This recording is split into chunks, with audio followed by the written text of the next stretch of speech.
Huge improvements just came out to the Slack integration with Airtable. Now, for years, it's been a one-way street. Information from Airtable can be pushed out via Slack so that you could receive information there. But as of July 9th, 2026, the game has changed because Airtable released a much more powerful integration with Slack. Now, this new upgraded feature will allow you to talk back to your data. So it's a two-way conversation instead of one. And in addition, it's also leveraging AI inside of your messaging. So if you're ready to see the improved Slack integration with Airtable, stick around and let's get into it. Welcome to the channel. If you're new here, my name is Gareth and this is Gap Consulting. And it's our mission here to help you unlock the full potential of Airtable and the related no-code tools. And in this video, we're talking about Airtable's newest integration to Slack. Now, before I get into the heart of the video, I'm going to first invite you to join us for an Airtable crash course. If you're new to Airtable, or if you want to make sure that you know all of the key features and how they work, you can grab our crash course at gapconsulting.io/airtable-crash-course. Once you've signed up for free, you will get emails to your inbox about all the key features of Airtable with video to help you master them. But now let's jump into the heart of the video, and we have to talk about this amazing new feature, the way that Slack now works with Airtable, new and improved. Now, the first thing to understand is that number one, you need to be a Slack admin on your workspace in order to install this app. And number two, and this is the big gotcha, you have to reinstall the app as of or after July 10th, 2026. Otherwise, you will not get those new features. So a lot of folks have been using the Slack integration, the Airtable app inside of Slack. They've been using this for quite a while. If you do not reinstall it, you will never see the new upgraded feature suite inside of the app. So to activate this, be sure to come to the Slack marketplace, as I have here on my screen, and add this app to your Slack. If you don't do this, you will never see those new features that we're going to be highlighting here. Now, once you've installed the new Airtable app in Slack, you will see it here. Agents and apps is the section that it's under inside of Slack, and then you'll have a new message that says, hey there, you can mention @Airtable to ask questions and make updates via Slack. Remember, the key takeaway here is this is now a two-way street. We can ask questions about our information in Airtable, write new information, edit information, and the best part is that we still only get to see the information that we have access to in Airtable.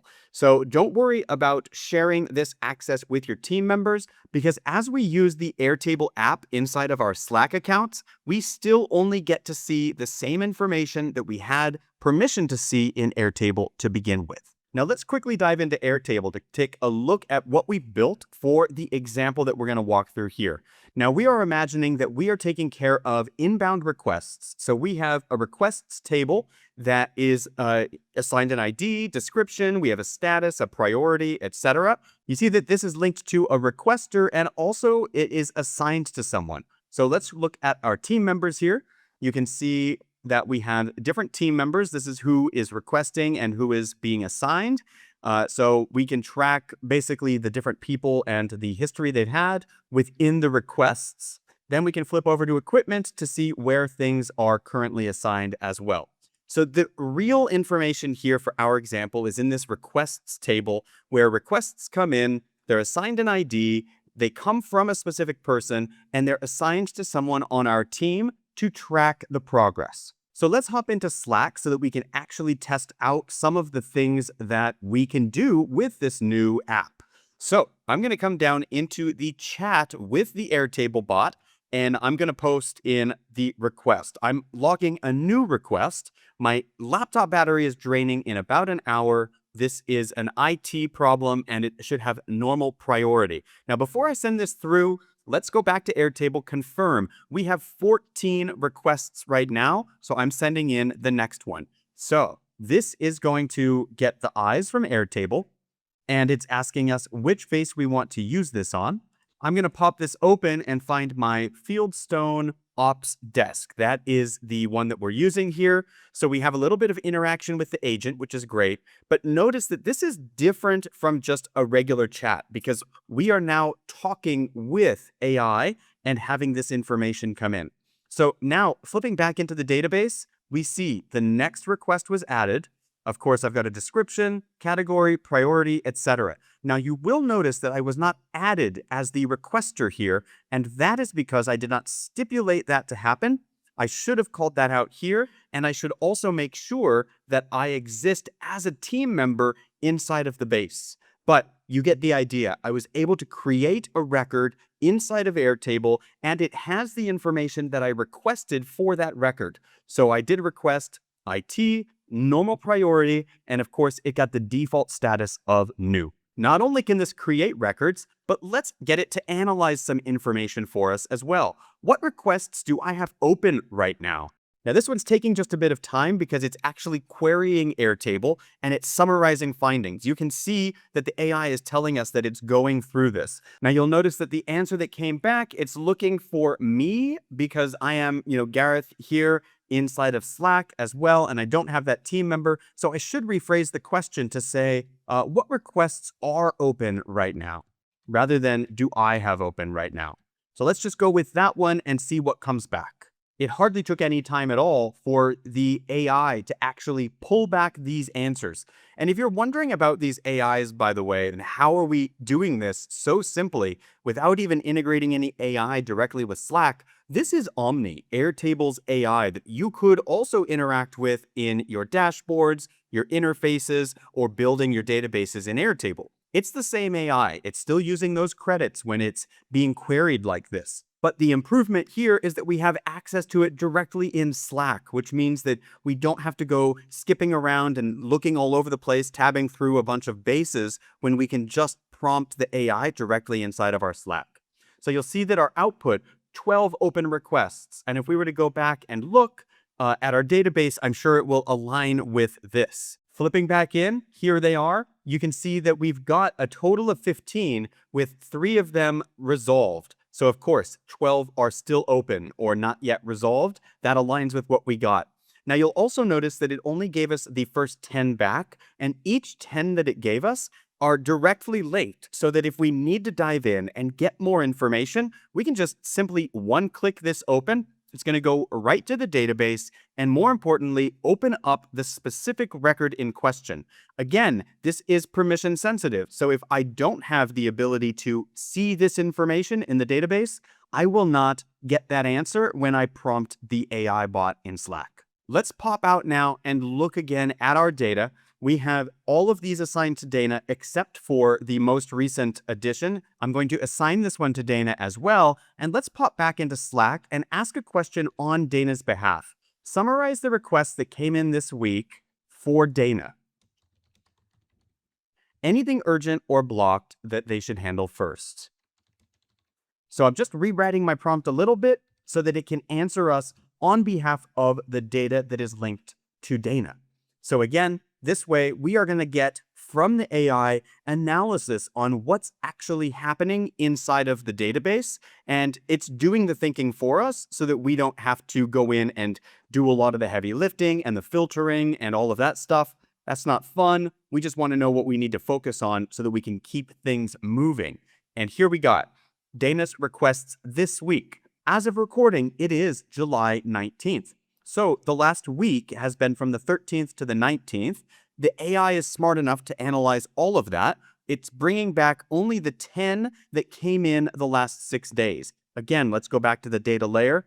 Look at the date submitted here. This is in European format. So let's actually put this in order. I'm going to sort this earliest to latest. You can see here that anything that came after the 13th is right here. Those are the 10 that are being counted.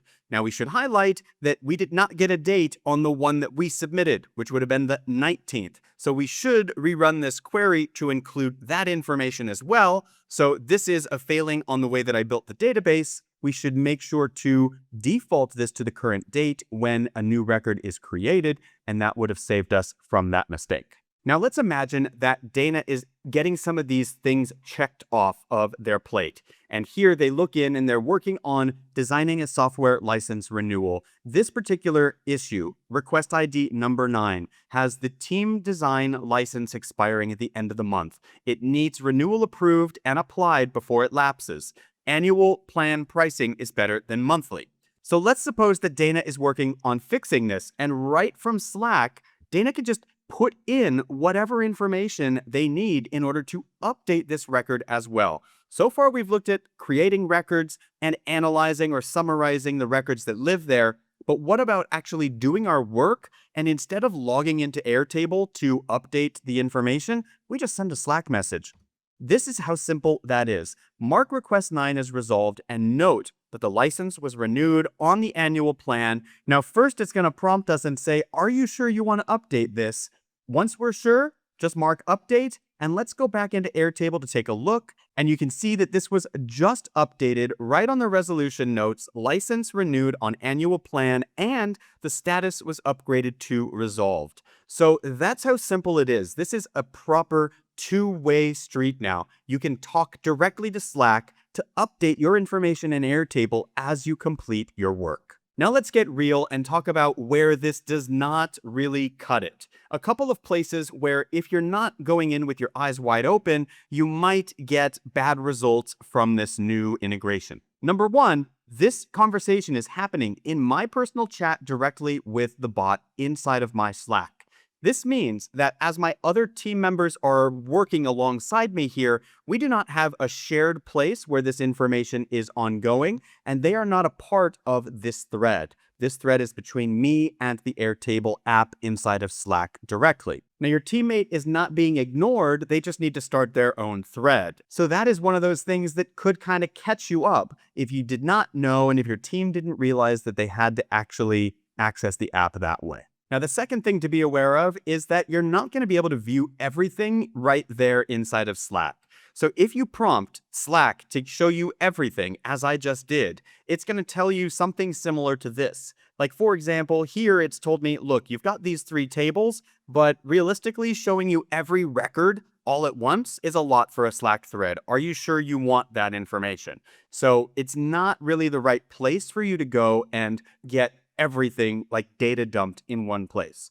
If you need the raw data, you should still be going to Airtable, either downloading a CSV or working with the actual data layer itself if you need everything at once. So all in, this might seem like a relatively small new feature, but the truth is that it unlocks a new level to the integration between Airtable and Slack. The fact that you can chat with Omni, Airtable's AI, directly inside of Slack without even opening Airtable is changing the game entirely. If as you've watched this, you find yourself thinking that you could use some help upgrading your Airtable systems or maybe starting your next Airtable build, I suggest grabbing a free strategy call with someone on our team. We'll help you get unstuck and unlock the next steps forward for you on your no-code journey.